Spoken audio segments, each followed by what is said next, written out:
बरसात के दिन आने वाले थे। चिड़ियों का एक जोड़ा अपना घोंसला बनाने के लिए पेड़ की तलाश में था, और तलाश करते करते वो जोड़ा नदी के किनारे जा करके एक पेड़ से अपनी शाखा पर घोंसला बनाने की अनुमति मांगी।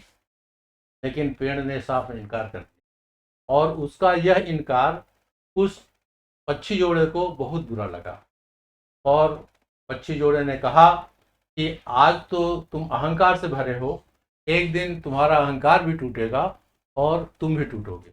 यह कह करके वो पेड़ का जोड़ा उड़ गया। इसके पहले कि पेड़ कुछ कह पाता, वो जोड़ा वहां से चला गया और उड़ते उड़ते एक घने जंगल में नदी के किनारे ही जा करके दूसरे पेड़ से घोंसला बनाने की अनुमति मांगी।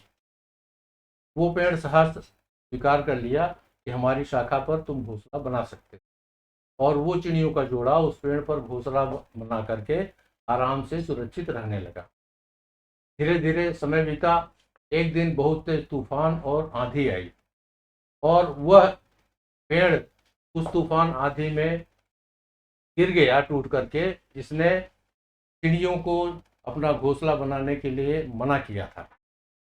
अब चिड़ियों का जोड़ा बहुत खुश हुआ, और उसने पेड़ से कहा कि हमने कहा था ना कि तुम एक दिन टूटोगे और तुम्हारा अहंकार भी। आज वो दिन आ गया, ये तुम्हारे कर्मों का फल है।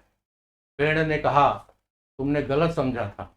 मैं पहले से जानता था कि मैं टूट जाऊंगा, क्योंकि मेरी जड़ें मिट्टी का साथ छोड़ रही थीं और शाखाएं कमज़ोर हो गई थीं। इसलिए उस दिन मैंने तुमको इनकार किया था। तुम मेरी शाखा पर घोंसला बनाते तो आज तुम भी जीवित न रहते। तुम्हें मेरा इनकार बहुत बुरा लगा, इसके लिए क्षमा।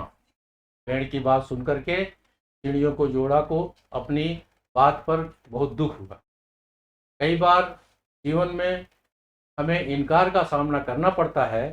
जाहिर है, इनकार सुनना किसी को भी पसंद नहीं है। इनकार से हमारी भावनाएं आहत होती हैं, और उस समय हम सिर्फ अपनी भावनाओं का ही ध्यान रखते हैं। हम खुले मन से विचार नहीं करते कि इनकार करने वाले की भी कोई मजबूरी हो रही होगी, या उसने हमारे भले के लिए इनकार किया होगा। हम उसे भला बुरा कहते हैं। क्या एक ना भी हम सकारात्मक रूप से नहीं ले सकते? जब भी कोई ना कहे तो उसे दिल से न लगाएं। हो सकता है कि यह ना आपको किसी मुसीबत से डाले।